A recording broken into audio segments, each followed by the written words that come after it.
জীবনের প্রথম অর্থ যারা পার করে এসেছেন তাদের অনেকেই সিনেমা হলে গুপি গাইন বাঘা বাইন সিনেমাটি দেখেছেন। সত্যজিৎ রায় পরিচালিত এই সিনেমার আবেদন আজও অমলিন।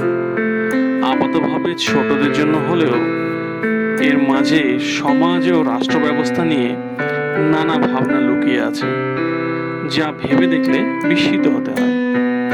উপেন্দ্র কিশোর রায়চৌধুরী গল্প অনুযায়ী গুপি গাইন ও বাঘা বাইন এই সিনেমাটা তৈরি হয়েছিল, কিন্তু গল্পের সঙ্গে সাজসজ্জা, গীত রচনা, আবহ সঙ্গীত সহ চিত্রনাট্যের পরিচালক সত্যজিৎ রায় কিছুটা বদল এনেছিলেন।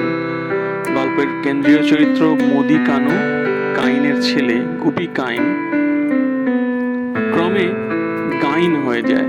কিন্তু সিনেমায় দেখা যায় আসরে বসা গ্রামের কয়েকজন বৃদ্ধের মধ্যে জনৈক বৃদ্ধ গুপিকে ঠাট্টা করে পদবি দেন গায়েন। গল্পের শুন্ডি হাল্লার উপর আক্রমণ করেছে, সিনেমায় ঠিক উল্টো। গল্পে কোথাও এই দুই রাজা যে ভাই তার ইঙ্গিত ছিল না, কিন্তু সিনেমায় রয়েছে। বস্তুত শিল্পের প্রকৃত সৌন্দর্য সম্ভবত শান্তি নিয়ে আসায়। বিশৃঙ্খলা, যুদ্ধ, অশান্তিকে থামাতে সঙ্গীতের ভূমিকা রয়েছে। এক গায়ক ও এক বাদক দুজনে মিলে পাশাপাশি থাকা দুই রাজ্যের মধ্যে যাতে যুদ্ধ না বাঁধে সেই চেষ্টা করেছেন। অথচ একদা তানপুরাধারী গোপীনাথকে আমলকি গ্রামের রাজা তুচ্ছ তাচ্ছিল্য করতেন। বাঘাকেও হর্তুকি গ্রামে থেকে তাড়িয়ে দেওয়া হয়েছিল তার বিশ্রী বাজনার জন্য। কিছুকাল পরে অতি প্রাকৃত আধিভৌতিক সমাজদার মেলে তাদের গান বাজনায়। তারা দুজন হাজার ভূতের রাজার তিন দয়া বা বরের সৌজন্যে সামাজিক, রাষ্ট্রনৈতিক মঙ্গলের চেষ্টা করতে থাকেন। 3 দিন পর যে যুদ্ধের জন্য হাল্লা রাজার সেনারা রওনা দেবেন তা থামানো জরুরি বলেও তারা মনে করেন।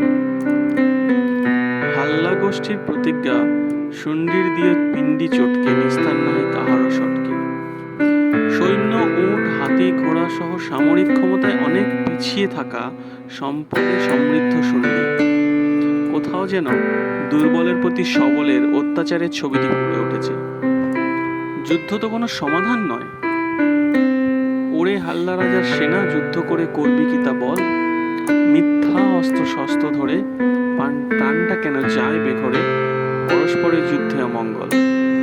এর মতো গানে পরিচালক যেন সে কথাই বোঝাতে চান যুদ্ধের অনিবার্য পরিণাম হিসেবে উঠে আসে মানবিক মূল্যবোধের অবনমন, অর্থনৈতিক বিপর্যয়। গুপি ও বাঘা যেন যুদ্ধ নয় শান্তি চাই এর বার্তাই ছড়িয়ে দিতে চান।